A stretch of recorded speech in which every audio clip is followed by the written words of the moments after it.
I lose my phone. I'd been to 3 places, my bike, a picnic table and a chair. Phone's gone. So there'd been quite a few people in and out of the pool while we were here yesterday, and I'm just in my head going, no, they were all nice people. No one would have stolen my phone, like, no way in the world. Anyway, Mike's phone doesn't work here, but he had a sat phone, so he rang my phone off his sat phone. Someone answered it with a Chinese accent. It was like, Ming Chung Lao, Ming Chung Lao. Mike's going, someone's answering your phone, dude. I'm going, what the hell? We checked the phone number. Yep, it's my phone. 5 minutes later, Colin, the local dude, what happened was the phone was next to him on the bench where I left it. He thought it was his phone because it looks the same. He grabbed his towel, grabbed his phone, drove home. He was the one that answered the phone and made the joke of it with Mike. So that was really funny. So he brought the phone back, pissing himself laughing, whereas I was stressing out thinking I'd been robbed in Goodoogga, because it was weird yesterday. No one is here. This morning these 2 fellas have just turned up for a swim, and that freaked us out because the sun wasn't even up yet, and we hear these cars pulling in, and the old Falcon here was squeaking and rattling and carrying on. So straight away we're on just tenterhooks thinking something's going on. But nothing. 2 fellas, local blokes, coming for a swim in the morning, got their dog here. It's fantastic. Let's go check out the campsite and we'll go say good day to Mike. And I will say I had another shit night's sleep. I don't know whether it's just the wind, the shit mattress, the mattress that's only 6 inches wide that I lay on, the air pillow. G'day guys. We're back. So Mike's coming with us. What's the go with that hat? Is that a hat or is that a sock? What is that? It's a Mongolian yurt hat. You wear this normally when you're in your yurt. So. Yeah, well, we're not in a yurt, mate. We're gonna pack up. Mike's mighty DR. Everyone loves looking at a bike. And I think I've convinced Mike into a camp out in the desert tonight. So we've got about a 750k ride today. So it should be pretty no stress. It's because you know, we're up at sun up.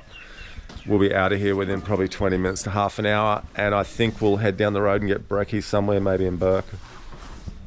That's a question. Yes. I'll say it again. I think we'll head down the road somewhere and get some breakfast, maybe in Burke. Okay, yeah, no, I brought like, I have instant, it's awfully very, very close to my face, but, and I don't know if I should look at you or the camera, look but. At me, just act natural. How come whenever you stick a camera in someone's face, they freak out? And I'm a YouTuber, and I should know, right? But the fact that you're literally sticking, it's actually touching the side of my head right now. It's very awkward. It is very awkward. So anyway, the plan is. Look at me. There you go. Yeah, but it's like, I feel like. Let it disappear. Anyway, Mike just waffles on all day long. So we're going to we'll be going through Tibooburra today. So let's pack up. Let's get rolling. Had you finished that conversation then? Were you done? Yeah, I'm done. Yeah, okay, he's done. Right. Oh, by the way, how'd you sleep? Yeah.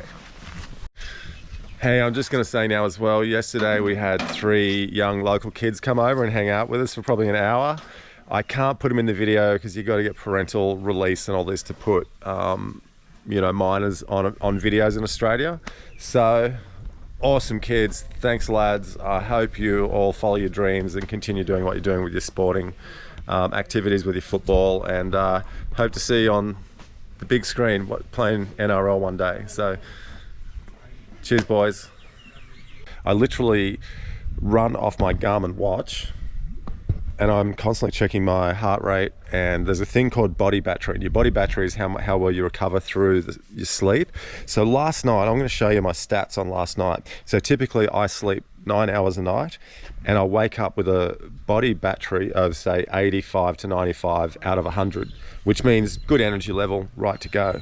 So this morning I woke up with a body battery of 46. So my watch now is already telling me, before we get going today, right, I'll do a 7-day and I'll show you. So these are my body batteries overnight. You can see they're always close up to 100. This was last night, dropped right down. So what this is showing me is my HRV status. HRV status is the way my heart recovers through my sleep. It is already starting to drop, which means I'm not getting recovery. So I really have to focus on the next day and 2 days being horizontal overnight time, getting plenty of rest, and get that body battery built back up again. It's a great feature, especially for guys that want to do these sort of adventure rides where you know, if you're fatigued, that body battery would be on like 20. When Reese and I did corner country, after 3 days, both our body batteries, I think at the end of the day, we were on like 5, and the morning we hadn't recovered. We were still on 15 or 20, and he was the same, and Reese is 15, 20 years younger than me. We then made the decision in Broken Hill to chill down for a day and just relax, and we let our body battery build back up again. So it is like a fatigue management, and it's something I'm going to pay close attention to over the next 2 days as to whether I need to maybe take a day out and rest somewhere, or just make it a shorter day and recover a bit through the day. But the recovery process is through sleep, and last night was a shit one, so the recovery process was shit. Pretty simple as that. Righto, let's pack up.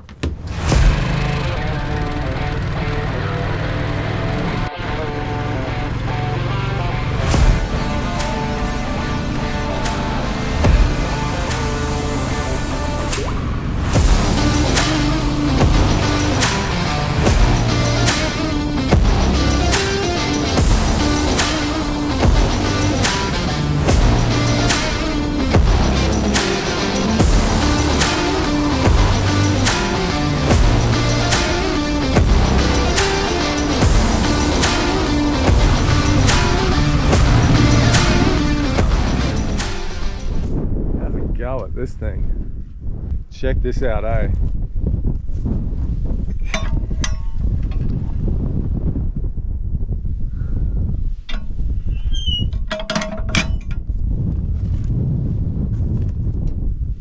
Look at the size of the flywheel on the thing. So I guess steam piston in there. Oh, that was the boiler. Someone will know how it works, but that's a flywheel to get the thing going. How bloody cool is that? Old technology, new technology. I bet you this would have less things that could go wrong than the Harley does.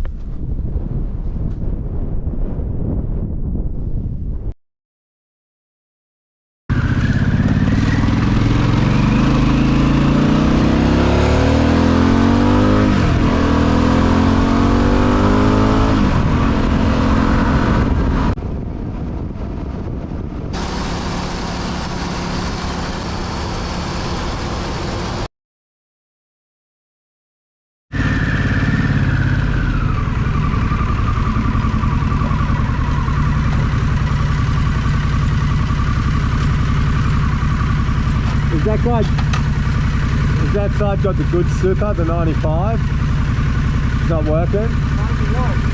There's a BP up the road. I'll have a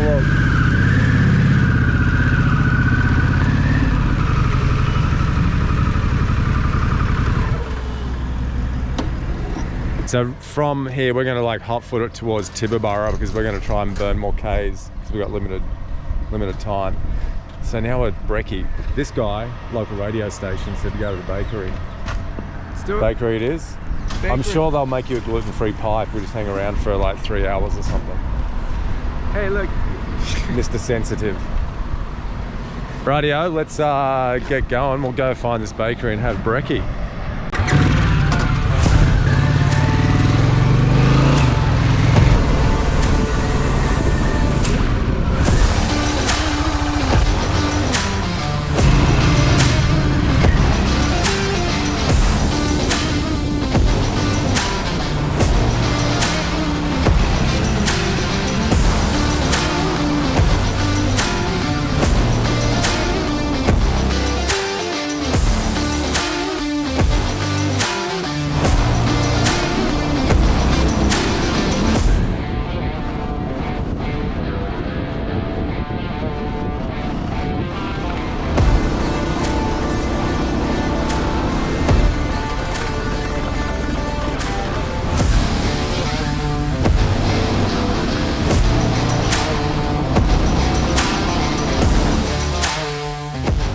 G'day everyone, this is a bit of a surprise. I wasn't expecting dirt road at all on this. So we're sort of halfway, we're just short of Wanaring.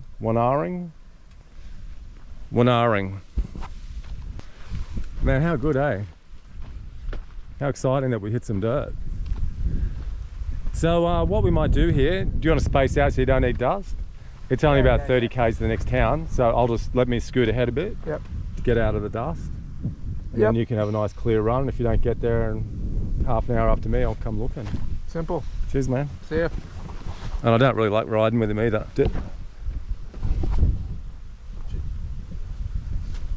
Anyways, righto, let's go get some fuel.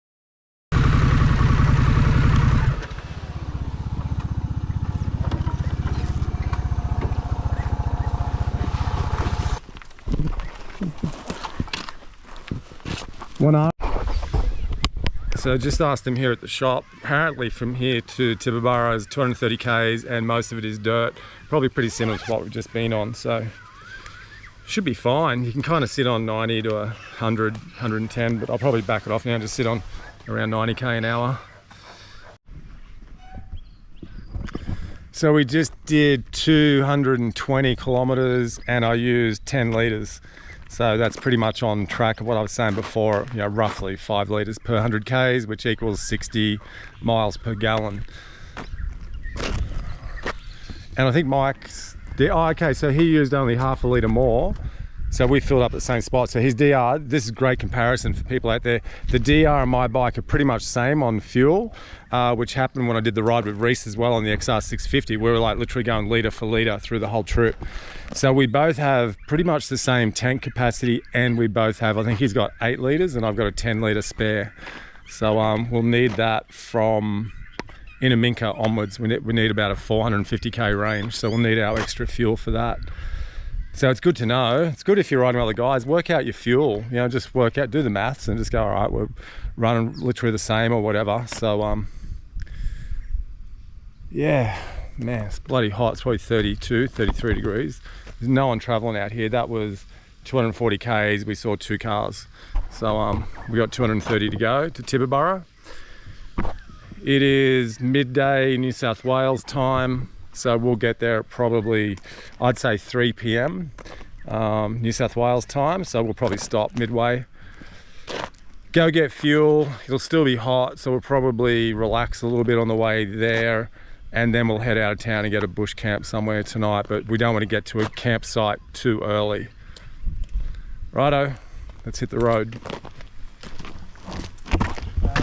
Cool. So, she reckons like 3.5 hours. So it would probably take me five hours. 5.5 hours. Well, you were only sitting on 20. So. Yeah. Was I 11 hours. To get out of second? So mate, what we're gonna do, it's what I did with Reese. Yep. From this point when my speedo hits 50, I stop and wait for you. Regardless, because then if anything happens, I'm only ever 50 k's in front of you at the most. Yeah. Righto? Yep, got it. So on dirt, it'll be 50 kilometers. I'll pull up, stop, and we got time now, so time's on our side. All right. We can kind of just get through it. So we'll just kind of leapfrog our way like that. So that's only 3 stops. Cool. Yeah, okay. Right up. There you go, mate. G'day. You already got fuel, have you? Yes. Yeah, I'll sort it. Yeah. Thank you. I'm Cole Brown, so yeah, we've got the store here, and yeah. How do we say it? Wanaring. Right. Yeah. So Cole owns the general store, fuel pump here, and you got a caravan park out the back as well. Caravan park next door, yeah. Yeah. So this is the man you come and see when you want to stay here. And also, How long have you been out here? Oh, not too long. I'm just on 4, just getting come out 4 years.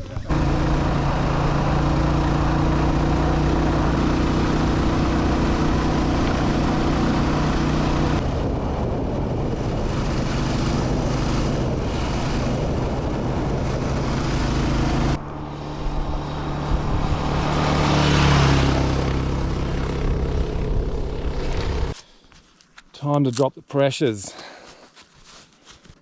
to about 200 kilopascals, which is high 20s, for those that want to know.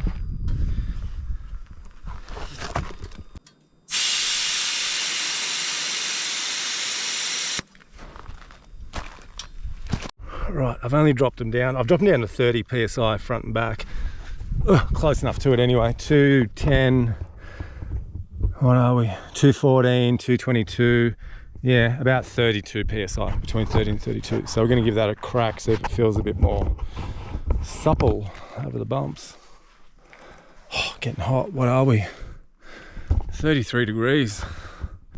If you're missing wonderful wifey Mickey Casanova, drop a line in the comments and say, shut up, idiot. Put your wife back on the bike and get her back. So let me know. She had other stuff on this week as well. So, but anyways, wouldn't that have been good if she was here? She would have said, I know you should have let your tyres down before. Why are you letting them down now? Anyways, righto, let's go.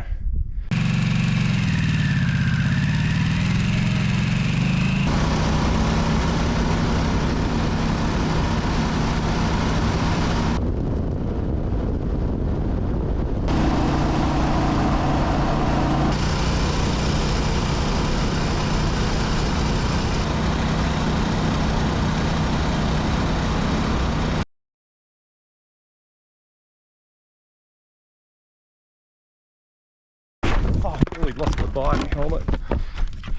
Fucking, that isn't what I'm showing you. Right, what I'm going to show you is, it's an Australian custom in outback areas. Wild dogs, you know, kill sheep. This is what they do. So if you're offended by anything a bit gruesome, please look away right now. If it doesn't bother you. 3, 2, 1, here it is. This is what they do. This is in the middle of nowhere. Look at all the skulls. So these are all feral dogs that have been shot, killed by farmers. Apparently, the theory is that they, oh man, it stinks. Stinks like dead, rotten dogs. Look at that. They're probably all about the same size as our dogs, like the boxers, I'd a guess. That fella in the middle's a bit bigger. But look at the colour, all the same colour. Crazy, eh? So there's 1, 2, 3, 4, 5, 6, 7, 8, 9, 10. That's him there. And then there's like skull. Like there's all this bone, head, there's a head over there. Crazy, eh? Anyway, sorry if that upset anyone, but that's what they do. How's that? Look where I am. So I'm 50 k's out of Wanaring. Hey, what I'm going to do, Mike's gone ahead. There was like a cattle grid up here. I'm going to go do a staged shot because I think I can get airborne over it. So we'll go and set the camera up and have myself a bit of fun. So hang tight. I'm going to come at this a bit cracking. Put the camera up. Hopefully don't hit the camera. I'll come straight at it.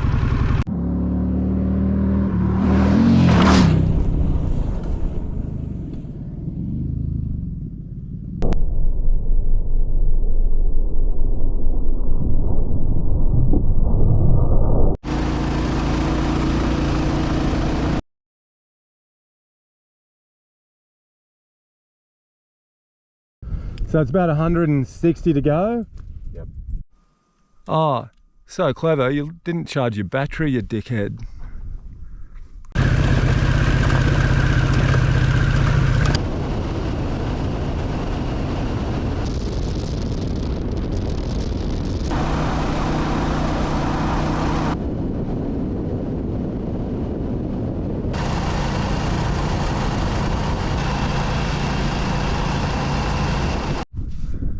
Absolutely sensational. So we've just had 200 and something kilometers of roads like this, sand, red dirt, phenomenal. Man, between what is it, Nanwarring and Tibooburra, it is 38 degrees. Like it's, let me see, 2:30, it's 38 degrees. But you know, riding, it's not too bad. I've still got the flannel on. I've taken the liner out inside, just got to zip down a bit. Not really feeling the heat riding. You know, I'm not far off from just running a t-shirt, to be honest. But there might be some Karens out there that might get up me for having a t-shirt on only. So our plan is we're going to get to Tibooburra pretty soon. We've probably got another 45 minutes to Tibooburra. I'll go get fuel. And I think we're just going to kill a bit of time there in the shade and that before we head out into the desert and find a camp spot. So I'll just keep pushing on. I've told Mike I'll meet him at the Tibooburra servo. So he's going good. He's sort of, yeah, getting into his comfort zone now, which is good. I was seated a lot on this, so, oh, hey, I'm gonna say now, I'm gonna put this out there. This bike, the Pan America, so I did a very similar ride to this one, I did the corner country on the KTM, more comfortable. This bike has more comfort than the KTM, and I'm not endorsed by Harley. You know, I've got a mate that works at Harley Davidson, that's about it. But I've got mates that work at KTM as well. I love the adjustability that I can just push a button and change a couple of suspension settings and I can go different modes. The power is phenomenal. I actually think with the 19-inch front wheel, because it's a wider tyre, I think it handles this terrain better. I found on the KTM on the 1290 with a 21-inch, it's a little bit vague in the front. This just seems to plough through the sand better, thus allowing me to sit. So I could literally sit and just extend my arms back and push my body weight back and just keep the throttle on. And because the thing has 150 horsepower, when you need more power, it's just a little bit of that and you get through it. So, all right, enough gibbering. I'm getting hot sitting here, so I'm gonna ride on through to Tibooburra.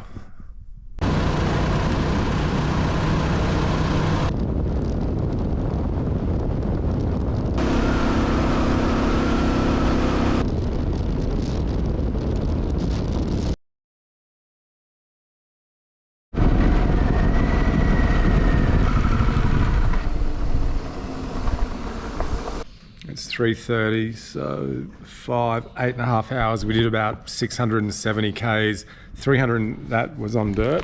But I'll show you my body battery. Remember this morning it was on 45. Now it's on 12. So that means I'm spent, I'm literally cooked. So what I have to do now is try and recover overnight. So I'll get it to bed really early and just rest and try and get that back up above 50 or so for tomorrow.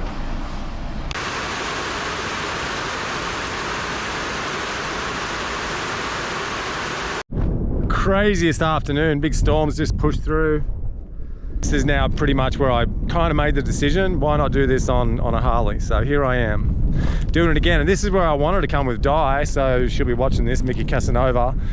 And we didn't get to here because the bike had the issues. So now this is redemption. From here on through, this is where I wanted to go for the ride. So we're gonna make this all happen.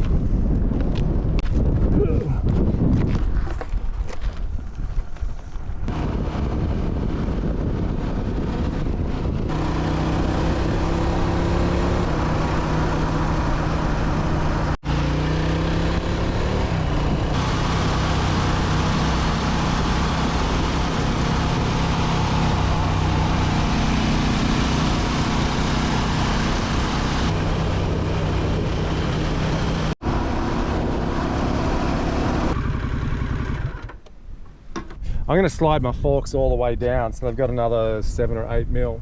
Reason for that is I want to see it'll slacken the head angle a bit, which will make it more stable on dirt roads. It'll slow it down on bitumen, it'll make the turning dynamic slower, but on the dirt it will actually raise the front, steepen slacken the fork angle and make the bike track a bit better. So I'm just going to do it purely as an experiment while I'm here. So I'll get the tools out and show you what I'm going to do.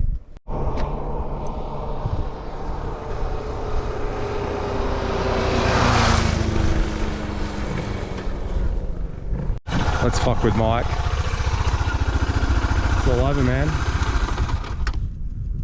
It just died. You know what?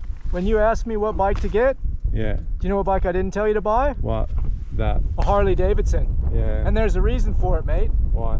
Because it's a piece of junk. So I've got a tow rope. So you want me to tow your Pan Am with my DR? Back to Tibooburra. I'm not doing that. No, I'll push it back. You. No, I'll pillion you back. I'll push it back. I'm not doing that. Thought we were friends. No, not towing you. You put it from foot peg to foot peg. It's not hard. What did we come? 10 Ks? It's not hard. Problem? Same problem. Dash went out. No, I'm just doing something with forks. I'm gonna drop my forks through. I'm doing an experiment with my suspension. Bike's good. I stopped here under the tree. You know we're in the middle of a ride. You know we have literally been sitting under a car park for the last 2 hours, and you can do something with your forks now.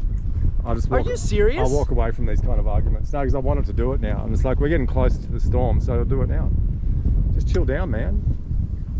Sit back and watch the show. That's all I say. It's really close to my face. Yeah. When it's your mate's car, you don't have an option of just leaving them there. Yeah. I got my own bike. Yeah, okay. And I'll see you in Cameron Corner. Oh, now it's Cameron Corner, huh? Yeah, now you know what it is. It's funny how I badge that, and now it's Cameron Corner, eh? Good one, mate. Hey, I hope you got what is it, Hey. QMA? What are you going to say when you get there? Oh, this place is tapped. That old saying. Yeah, well, you know what? So full of shit. Mate, hey, let me just work on my bike. You sit here and sulk and work out what you want to do. We're in the middle of a freaking highway. I mean, you could push your bike out of the way. Just saying. Oh, can you help me? Hey, what I do when people do this, I do this. See the button on top? Watch this. That shed for 2 hours. Yeah, I didn't want to do it then. I want to do it now.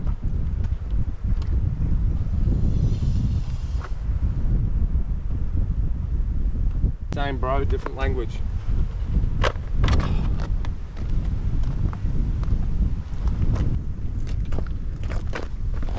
Come around here, I'll show you what I'm doing. So I'm just loosening off the triple clamps. Slide the fork down, see that? Too far. Come back up. Oh, don't drop out, you bastard. I just want to be there. See that? So now I'll pinch them up again. Listen to this.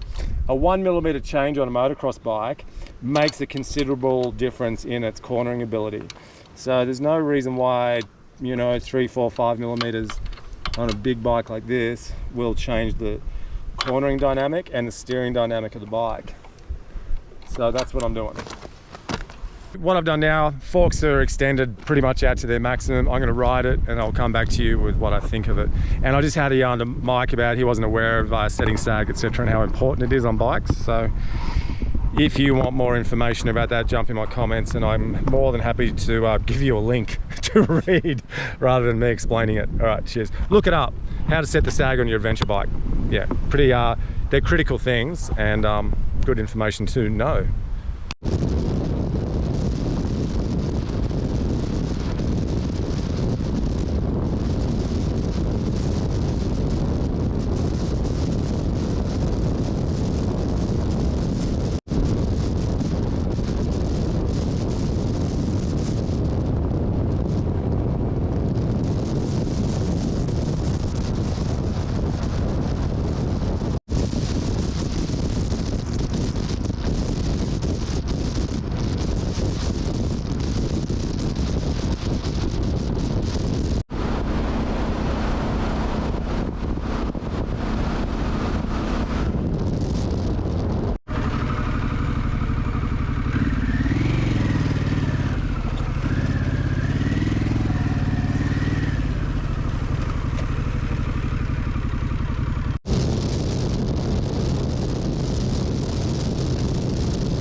While I'm waiting for Mike, hey, absolutely bike changing. It was just phenomenally different. So the forks on the Harley Davidson come about 15 to 17mm up through the triple clamps. I've got mine maxed out now.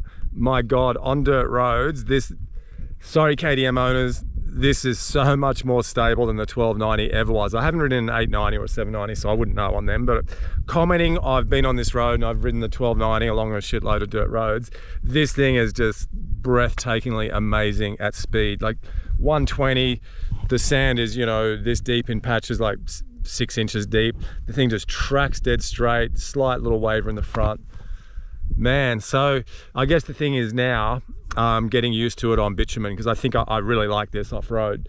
The other thing too with the Harley, it presets your sag, so regardless of weight, my body weight, dies on the back, luggage, etc., it'll set the sag both in front and back ends at 30%, which is what we do on a motocross bike and pretty much any two-wheel device. So road bike, mountain bike, motocross bike, enduro bike, etc., you normally set your sag at 30%.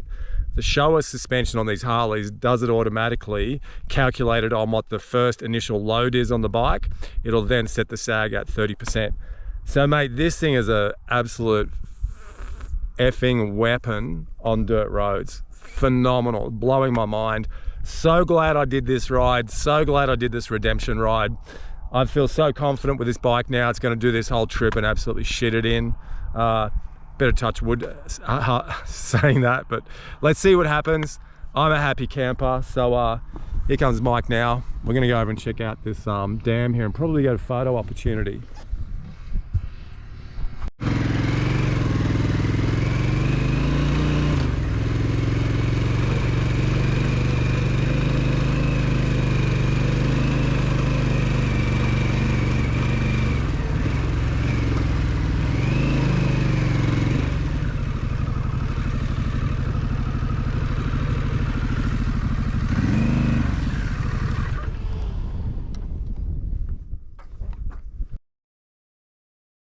Absolutely Yeah. amazing.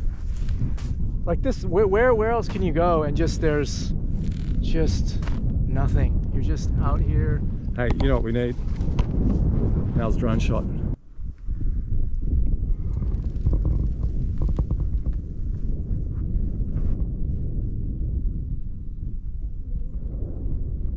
And then tell me when you want to call it in. Yeah, bring the drone back.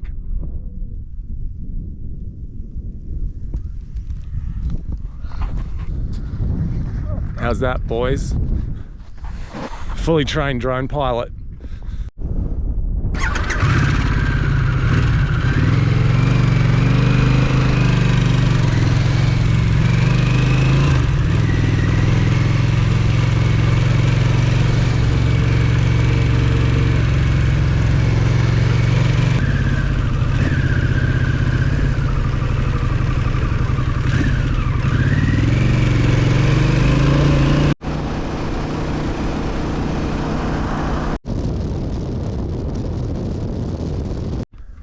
Just waiting for Mike. He's coming, he's only a minute behind. We're riding out of each other's dust, so I'll let him sit back a bit. Pulled up randomly here. I checked, there's no fire bans out here at the moment, so we can set a fire up. We're too tired to travel any further to the campground, so that's why we're going to camp in here. Righto, just wait for Mike.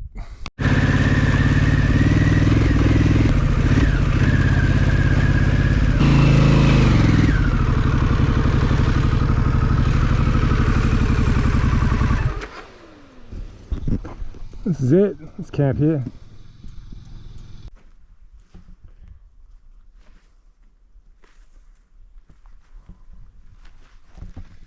Good riding today, dude. Yeah, That was a big effort. We must have done, we've done over 700 Ks. you think, yeah? Yeah, I think it was 660 or something to Tibooburra, and then we've done another 50. So we've probably done 700 Ks today. Yeah, good Yeah. day, man, good day of riding. So that's 2 days. We've done 1,500 Ks. So I've done 1,500 Ks. Yeah, that's bigger because I did, about 750 a day. Yeah. Oh, maybe I did 750 day one, so 700, 650 today. So still a big effort because we did maybe with all that now, 400 Ks of dirt. Yeah. Yeah, it was sick.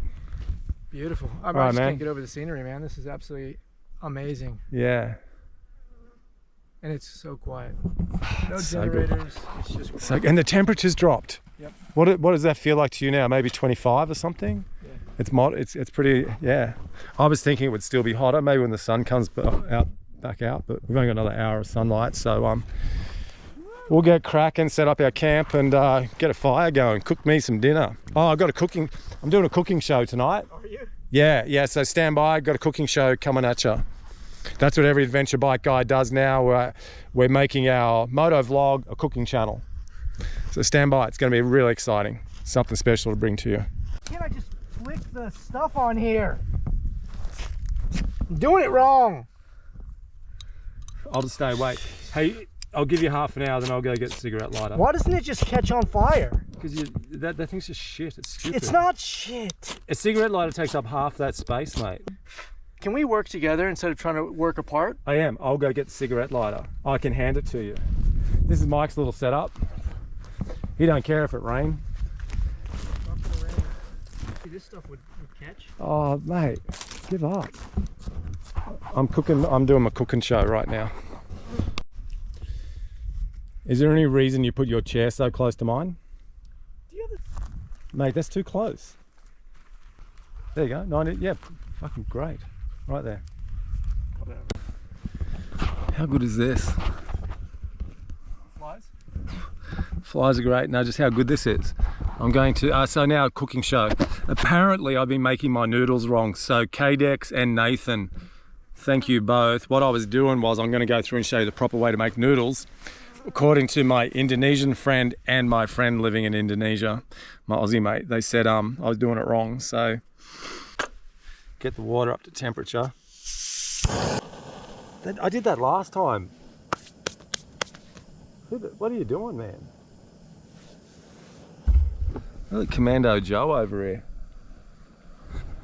They're not that bad. There's a few flies. No, they're everywhere. They're all over your head. Yeah, well, whatever, mate. Okay, so tell you what I've been doing wrong. So I've been putting the powder in the water. I thought it was like a stock, like a chicken stock, like spring onion stock or something. So the big mistake I was making was you put the powder on afterwards. It probably says that on the pack, but I've never read it on the pack. So you're gonna see the whole shebang here. I'm filming 8 minutes of cooking noodles. It's like an 8-minute cooking show, so I hope you all enjoy it. Look at the colour of my skin. I look bloody sensational. Do I look nice from over there? No. Mate, on the screen, my skin looks incredible. I look like this is the fountain of youth out here. I look like 20 years younger. Throw the noodles in. This is my dinner, 1 packet of noodles. Come back to you at stage 3 of the cooking show. We can make it. I reckon we've got a whisk. This is the, can you open the packet? Right, I nearly lost my shit there. So this shit goes in now, not in the water. That's it. That's the big secret I wanted to show everyone, was just you do that. So, and you know what? I'm probably still doing this wrong. Do you guys mix all this shit in at the same time, or do you mix that in first? Let me know that. And do you use all 3 sauces? I don't even know what these sauces are. I guess it's soy, chili, and some kind of oily crap. I don't know what that is. I've got it all over my fingers. Jesus Christ. That would be much better. Oh. You can still. No, I've got more noodles. I got to do it all again. Anyway, you got the message. That's how you cook your noodles. Hey. If I say shut up, don't start asking me, do you need water? Are you serious that you're not able to monotask? Oh, mate. As soon as you talk, it just turns to shit. Have some noodles, mate. There's your noodles. I've got dinner ready for you. I'm full. So body battery is now on 5, so I'm 5 points away from being dead.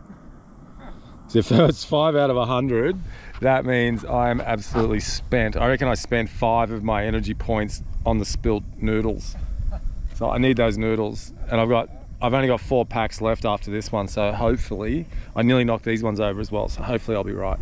Just breathe. It's not.